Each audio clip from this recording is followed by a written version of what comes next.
আমরা ঢাকা আইনজীবী সমিতির পক্ষ থেকে এই পথ বন্ধ করার কারণে আমরা প্রথমে মৌখিকভাবে মিটিং করে আমাদের বর্তমান যে ডিসি স্যার তাকে সহ তার এনডিসি অতিরিক্ত জেলা প্রশাসনের সার্বিক তাকে আমরা অবহিত করেছি এবং বিচারপ্রার্থী আইনজীবী বিচারপ্রার্থী মানুষজন এবং আইনজীবীদের অনেক কষ্ট হচ্ছে।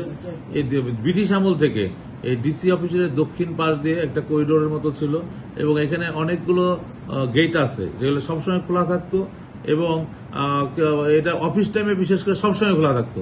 এগুলো বন্ধ করা দক্ষিণ পাশের সম্পূর্ণ গেটগুলি বন্ধ করে দিয়েছে এবং কয়েকটি গেট একেবারে ইট দিয়ে প্রাচীর তৈরি করে বন্ধ করা হয়েছে। এতে বিচার প্রার্থী যারা আছেন এবং আইনজীবীদের অনেক কষ্ট হচ্ছে, কারণ ডিসি কোর্টের নিচে অনেকগুলো কোর্ট আছে, সেখানে যেমন এডিএম কোর্ট নিচতলার এডিএম কোর্ট করতে গেলে ডিসি কোর্টের দক্ষিণ পাশে হচ্ছে আমাদের ঢাকা বার অবস্থিত এবং আইনজীবীদের ম্যাক্সিমাম আইনজীবীদের অবস্থান ঢাকা বারে।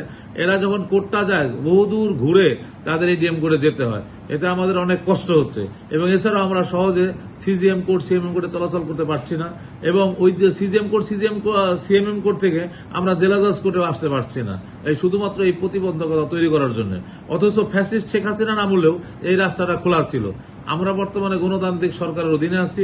আমাদের দাবি, আমাদের যেহেতু গণতান্ত্রিক সরকার, এই অবিলম্বে জনস্বার্থে এই দক্ষিণ পাশের যে গেটগুলি আছে সেগুলো অন্তত সবগুলো না খুলে অন্তত একটি গেট খুলে দেওয়ার জন্য আমরা আবেদন করেছি।